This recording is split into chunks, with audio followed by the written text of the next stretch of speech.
Hello, আমি শিউলি। তো আজকে আমাদের বাড়িতে হয়েছিল মঞ্চ প্রতিষ্ঠা আর বাড়িতে পুজো, তার মানে প্রচুর কাজ। তাই পুজোর আগের দিন আমরা কিছু কাজ করেই রেখেছিলাম। তবুও পুজো বাড়ি বলে কথা, কাজের তো আর শেষ নেই। তবুও পৃথিবীর সব মাই তো দশভুজা, তাই আমার মাও সবটা সামলে নিয়েছে। আমাদের বাড়িতে বেশি কেউ নেই, তাই মাসিও মায়ের সঙ্গে প্রচুর হেল্প করেছে।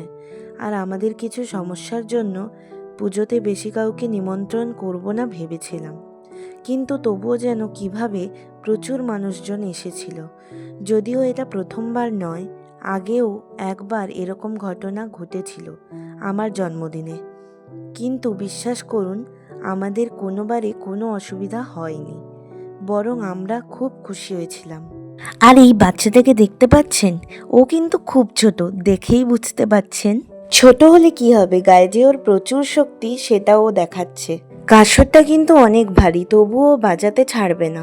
ওর হাত থেকে ওর মা বারবার নিয়ে নিচ্ছিল, কিন্তু ও কান্নাকাটি করে সেই বাজাচ্ছিল। আর এই যে এখন দেখুন, বেচারা ক্লান্ত হয়ে ঘুমিয়ে পড়েছে।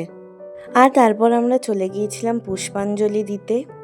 আর আপনারা তো জানেনই যে পুজোর প্রচুর নিয়ম থাকে। আর আমরা পুষ্পাঞ্জলি দেওয়ার সময় দেখলাম ও অলরেডি ঘুম থেকে উঠে পড়েছে, তাই বাবা ওকে এনেছিল। তারপর আরও কিছু নিয়মকানুন ছিল, সেগুলো মানা হলো। আর তারপর হলো হরিলুট, আর হরিলুটের থালাটা আমার মাথায়, আপনারা দেখতেই পাচ্ছেন। গান হচ্ছিল, সবাই অনেক আনন্দ করছিল, নাচছিল, খুব ভালো লাগলো। কৃষ্ণ কৃষ্ণ কৃষ্ণ হরে হরে হরে রাম হরে রাম রাম রাম হরে হরে কৃষ্ণ। আর এখানে দেখুন সবাই কি সুন্দরভাবে বাতাসা ঘোরাচ্ছিল। আর তারপর আমি চলে এলাম নিচে, কারণ আস্তে আস্তে আরও অনেক লোকজন এসেছিল। কে কে এই কে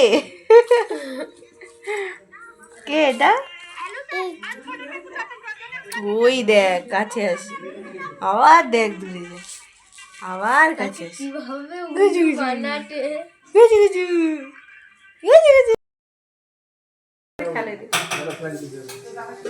তো অনেক মজা করার পর সবাই খাওয়া দাওয়া করলো। আর আজকের ভিডিওটা এই পর্যন্তই, টাটা।